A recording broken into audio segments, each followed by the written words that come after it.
नमस्कार, नमस्कार। मैं आप सभी का स्वागत करता हूँ इस यूट्यूब चैनल पे। ये एंशिएंट हिस्ट्री की चैप्टर है आपका ग्रीक इन्वेजन। चलिए शुरू करते हैं। करा कि ग्रीक इन्वेजन की अगर बात करें तो खास करके हम किसकी बात करते हैं? एकेमेनिड पर्शियन, मतलब पर्शियन एम्पायर की बात करेंगे और अलेक्जेंडर द ग्रेट का बात करेंगे। करा कि जब अलेक्जेंडर, या ऐसे समझिए कि जो ग्रीक इन्वेजन हुई थी, जो ग्रीक थे, इन्होंने क्या किया, हमारे इंडिया को किसके क्लोज ले आया? तो खास करके इंडिया की जो है नॉर्थ वेस्टर्न पार्ट, कौन सा? नॉर्थ वेस्टर्न पार्ट, ये काफी क्लोज आ गया था वेस्ट एशिया और मेडिटेरियन वर्ल्ड के करीब इंडिया आया। किसकी वजह से? ग्रीक इन्वेजन की वजह से, मतलब जो ग्रीक्स आए इन इंडिया में, इसकी वजह से। अब आगे देखिए, कहता कि ये जो पर्शियन थे, इसका इंडिया के साथ जो कांटेक्ट था कैसे? तो कह रहा कि 6th सेंचुरी, मतलब 6ठी शताब्दी में उस समय का पावरफुल राजा था पर्सिया का साइरस 2। ठीक है। अब ये जो थे, इन्होंने ही एकेमेनिड एम्पायर का फाउंडेशन किया था, नींव रखी थी। एकेमेनिड एम्पायर का ही नाम है हक्कामानी एम्पायर। कहाँ पे है? पर्सिया का नया नाम है ईरान। अब कह रहा है कि ये और इसके बाद जो सक्सेसर आए, उत्तराधिकारी आए, मतलब साइरस 2 के बाद इन्होंने क्या किया, ईस्ट वर्ल्ड पे बहुत सारा कंट्रोल किया। जैसे मान लीजिए बात करते हैं हम डेरियस फर्स्ट, या इसी को दारा भी बोलते हैं। तो ये जो था पर्शियन एम्पायर को एक बहुत बड़े ऊंचाई पर ले गया। अब इनकी जो है इंस्क्रिप्शन थी, मतलब पर्शियन एम्पायर से रिलेटेड, इसका नाम है बेहिस्टन परसेपोलिस और नक्श ई रुस्तम। ये देखिए आप, ये जो फिगर है, ये आपका है बेहिस्टन इंस्क्रिप्शन। इंस्क्रिप्शन क्या होता है? तो जैसे राजा लोग क्या करते थे, अगर कुछ संदेश देना है पूरे देश के लोगों को, तो पत्थर पे, शिलालेख पे लिखवा दिए, वो ऑर्डर जारी कर दिए, तो उसको बोलते थे इंस्क्रिप्शन। और हमें इंस्क्रिप्शन से क्या पता चलता है? आर्कियोलॉजिकल एविडेंस पता चलती है। तो बेहिस्टन, परसेपोलिस और नक्श ई रुस्तम से बहुत सारी इंफॉर्मेशन पता चली इंडिया और पर्सिया के रिलेशन के बारे में। जैसे इस इंस्क्रिप्शन से पता चला कि इस एम्पायर का, ये जो पर्सिया का एम्पायर है, इसके पास कितने प्रोविंस थे? 23 प्रोविंस थे। उसी तरह एक ग्रीक हिस्टोरियंस है जिसका नाम है हेरोडोटस। इन्होंने अपनी एक बुक में लिखा था कि डेरियस का जो एम्पायर था, उसमें, मतलब जो 23 एम्पायर थे, उसमें से 28, मतलब 20वां जो था प्रोविंस, वो इंडिया था। और जब डेरियस ने इंडिया को अपने अंदर लाया, मतलब अपने अंडर कंट्रोल किया, तो उसके बाद डेरियस के पास बहुत सारा पैसा था। सारा कर्ज जो था वो इंडिया के पैसे से चुकाया। कहने का मतलब कि इंडिया उस समय क्या था, बहुत ज्यादा रिच था, और यहाँ का पैसा को यूज करके उसने अपने सारे कर्ज चुका दिए। अब कह रहा है कि पर्सिया कोर्ट में एक डॉक्टर था, कटेसियस। जैसे बुक में कहीं कहीं टेसियस लिखा रहेगा, लेकिन इसको पढ़ते हैं कटेसियस। अब कटेसियस ने क्या किया, इंडिया के लोगों के इंडिया के लोगों के बारे में जानकारी, इंडिया के एनिमल्स और उनके कस्टम कल्चर के बारे में लिखा। और इस चीज को देखते हुए एक नया स्क्रिप्ट या नया राइटिंग सिस्टम का इन्वेंट किया गया, और उसको बोला गया खरोस्ती। और खरोस्ती जो है कहाँ पे डेवलप की गई थी इंडिया में? नॉर्थ वेस्टर्न में। अब ये जो न्यू राइटिंग सिस्टम है खरोस्ती, ये इसको डिराइव, मतलब कहाँ से एक्चुअली में लाया गया? तो लाया गया था एरामिक स्क्रिप्ट से। कहाँ से? एरामिक स्क्रिप्ट से। अब ये एरामिक स्क्रिप्ट जो था, तो जो पर्सिया का ब्यूरोक्रेसी है, पर्सिया का ब्यूरोक्रेसी, मतलब वहां के जो ऑफिसर, नौकरशाह लोग होते थे, वहां पे ये स्क्रिप्ट चलते थे एरामिक, और इसी को ड्राइव करके क्या बनाया गया? खरोस्ती। तो खरोस्ती की खासियत क्या थी? राइट से लेफ्ट जाती थी, राइट से लेफ्ट लिखी जाती थी। और बाद में इस तरह का ये इंस्क्रिप्शन है, ये जो आप देख रहे हो खरोस्ती स्क्रिप्ट, अशोका के इंस्क्रिप्शन में भी देखने को मिला है। आगे देखिए, कहता नंद डायनेस्टी बिफोर अलेक्जेंडर। तो अलेक्जेंडर से पहले अलेक्जेंडर से पहले इंडिया पे जो कंट्रोल था वो था नंद डायनेस्टी। अब इसके बारे में देखते हैं। कहता है गेंजेटिक वैली। गेंजेटिक वैली का मतलब हो गया गंगा के किनारे वाला जो एरिया है, ये सारे जितने आप रीजन्स देख रहे हैं ये गेंजेटिक वैली का रीजन है। तो कह रहा है यहाँ पे जो मगध है, मगध का राजा उस समय था नंद, ठीक है। और ये जो नंद डायनेस्टी थे इसमें लगभग 8 उत्तराधिकारी हुए, 8 राजा हुए, और इसमें से सबसे लास्ट जो राजा था वो था धनानंद। अब धनानंद जो था किसके कंटेम्परेरी थे? अलेक्जेंडर के। मतलब कि जिस समय अलेक्जेंडर था उसी समय उसके कंटेम्परेरी में कौन थे? धनानंद थे। तो ग्रीक राइटर्स जो है क्या लिखा है इनके बारे में, किसके बारे में? धनानंद के बारे में।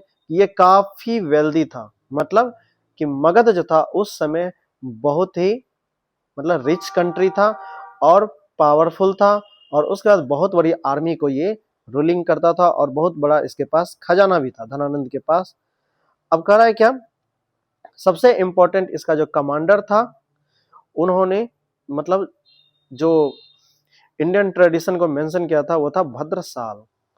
अब कह रहा है क्या, पॉलिटिकल इंस्टेबिलिटी और अनपॉपुलरिटी की वजह से ये जो नंद था, नंद डायनेस्टी खत्म हो गया, और चंद नंद, ये जो नंद थे धनानंद, धनानंद को क्या किया, राजगद्दी से उठा के फेंक दिया गया था। किसके द्वारा? चंद्रगुप्त मौर्य। मतलब धनानंद के बाद जो राजा बने मगध के वो बने चंद्रगुप्त मौर्य। लेकिन चंद्रगुप्त मौर्य ऐसे राजा नहीं बना, इसके पीछे बहुत बड़ा सपोर्ट था, और वो आदमी था चाणक्य। जब इसके बाद जो नेक्स्ट टॉपिक है मौर्य साम्राज्य, मौर्य एम्पायर, उसमें मैं डिटेल्स में बताऊंगा चाणक्य क्या थे नहीं थे। अब देखिए करके अलेक्जेंडर्स इन्वेजन ऑफ इंडिया। तो अलेक्जेंडर जो इंडिया में आए आक्रमण करने के लिए, कब से कब तक? 327 से 325, मतलब 327 टू 325 बीसी।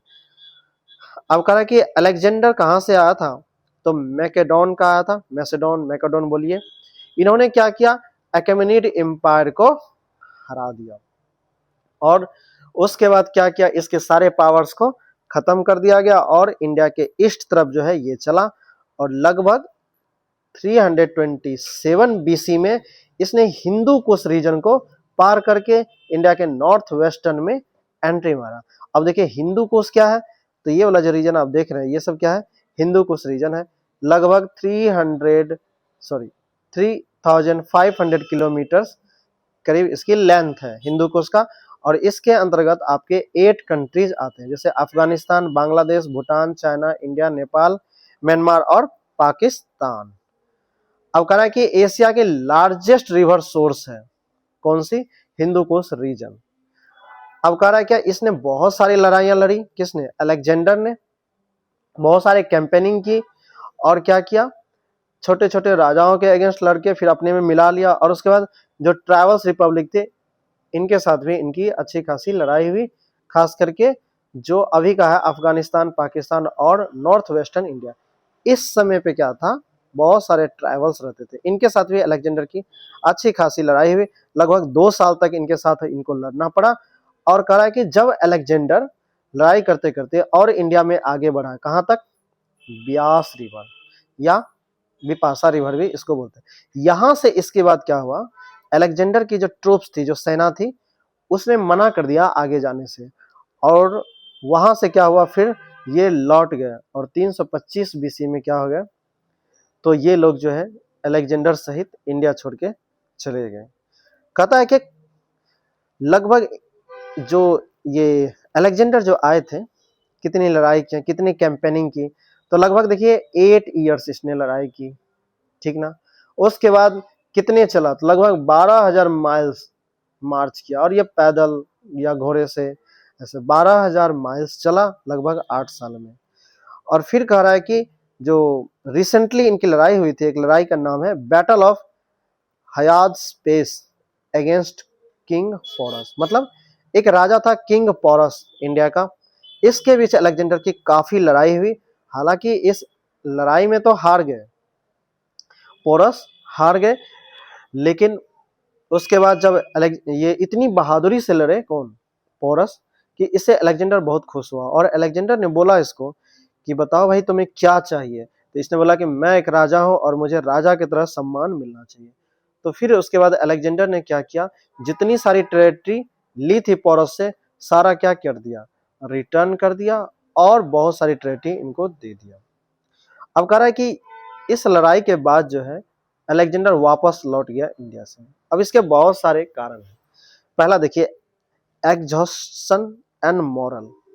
अब कह रहा है कि इतनी दिनों से जो लड़ाई लड़ रहे थे सैनिक लोग, तो लड़ाई लड़ने के बाद क्या हुआ, ये लोग बहुत थक गए थे, मेंटली बहुत डिस्टर्ब हो गए थे।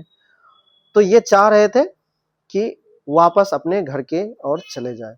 फिर उसके बाद नंद एम्पायर का बहुत बड़ा डर था। तो कहता है कि रिपोर्ट्स ऐसा बताते हैं कि एक रूमर फैलाया किसने, नंद एम्पायर ने, कि वो जो है अलेक्जेंडर के सामने 2 लाख इन्फेंट्री, देखिए 2 लाख सैनिक और हजारों की संख्या में जो है हाथी खड़े हैं बॉर्डर पे, किससे लड़ने के लिए, अलेक्जेंडर से लड़ने के लिए। तो इस वजह से भी अलेक्जेंडर वापस लौट गया। फिर करा वॉर्न आउट इक्विपमेंट। अब इतने देखिए 8 साल से लड़ाई कर रहे थे ये लोग, तो लड़ाई करते करते क्या हो गया, इनके बहुत सारे जो इक्विपमेंट्स थे, औजार थे, ये टूट फूट गए। फिर उसके बाद लॉजिस्टिक प्रॉब्लम्स की बहुत दिक्कत हो रही, मतलब सैनिक जो बहुत ज्यादा थे तो उनका राशन पानी लाने में समस्याएं हो रही थी। उसके बाद डिजायर टू रिटर्न होम, तो काफी दिनों से लड़ाई करने के बाद सभी लोग घर जाना चाहते थे। और इतनी सारी जो लड़ाइयां इसने जीती, लगभग वर्ल्ड को जो जीता ये ग्रीक्स इन्वेजन, तो इसकी वजह से लोग एंजॉय करना चाहते थे अपने घरों में फैमिली के साथ। अब कह रहा है क्या, अलेक्जेंडर जो है, जो इसने एम्बिशन रखा था कि पूरी दुनिया को जीत लेना है, लेकिन पूरी दुनिया को तो जीत नहीं पाया, सारे सैनिक लौट के चले गए, लेकिन ये जो है टेंट में अकेले 3 दिन रहा अलेक्जेंडर। फिर उसके बाद जो है ये भी वापस चले गए इंडिया से। चलिए अब एक देखिए, कहता कि ये जो हयात स्पेस, मतलब जहां पे पोरस राजा और अलेक्जेंडर के बीच लड़ाई हुई थी, वो जगह कहाँ पे है, ये आपका झेलम रिवर और चेनाब रिवर, दोनों नदी के बीच का जगह है हयात स्पेस, और ये पंजाब में आता है। अब देखिए अस्वाक, अस्वाक एंड रेसिस्टेंस टू अलेक्जेंडर देखते हैं। अब देखिए अस्वाक जो था, ये एक ट्राइब्स था और इसकी राजधानी थी मसाग। इन्होंने काफी लड़ाई की अलेक्जेंडर के साथ, और जब यहाँ के पुरुष लोग, मतलब जो मेल थे, वो लोग लड़ाई करने के बाद मर गए, तो उसके बाद वहां की जो महिलाएं थी उन्होंने हथियार उठा लिए और काफी बहादुरी के साथ लड़ाई लड़े अलेक्जेंडर के साथ। हालांकि अलेक्जेंडर इस पे अपना कंट्रोल कर लिए थे, लेकिन काफी मशक्कत के बाद, काफी मेहनत के बाद। चलिए अब देखिए, अब इसमें क्या है कि ये आपको बस ये ग्रीक इन्वेजन, इसमें इतना ही पढ़ना है, इसमें कुछ ज्यादा नहीं पढ़ना है आपके एग्जाम के लिए। अब आप चाहें तो ये शॉर्ट नोट देख सकते हैं क्विक रिवीजन के लिए, आप स्क्रीनशॉट ले लीजिए। चलिए अब मिलते हैं नेक्स्ट क्लास में।